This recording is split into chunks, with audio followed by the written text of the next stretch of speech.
नमस्कार मंडळी, मी पण जरांगे या ब्लॉकबस्टर सिरीजच्या 8व्या भागात आज आपण भेटणार आहोत जयंत पाटलांना। जयंत पाटील हे आहेत शरद पवार साहेबांची खास सोंगटी।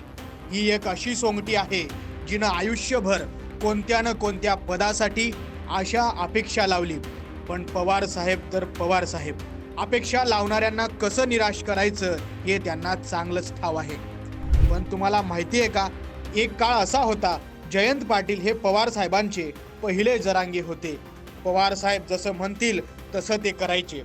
पवार साहेबांच्या म्हणण्यावर त्यांनी महाराष्ट्राचं आराध्य दैवत छत्रपती शिवाजी महाराजांना लुटारू म्हटलं होतं।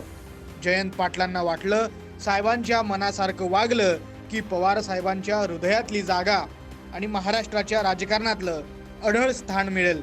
पण झालं काय? फुस। पवार साहेबांनी तवा गरम व्हायच्या आधीच भाकरी फिरवली। जयंत पाटलांना ना अध्यक्षपद मिळालं ना मुख्यमंत्रीपद। अध्यक्षपद लेख घेऊन गेली आणि मंत्रीपद पुतण्या। गेल्या 25 ते 30 वर्षांपासून जरांगे बनलेले जयंत पाटील आता कंटाळलेत। त्यामुळे त्यांनी मी पण जरांगे या पदाचा कायमस्वरूपी राजीनामा दिलाय। आता ते झालेत उदास जरांगे।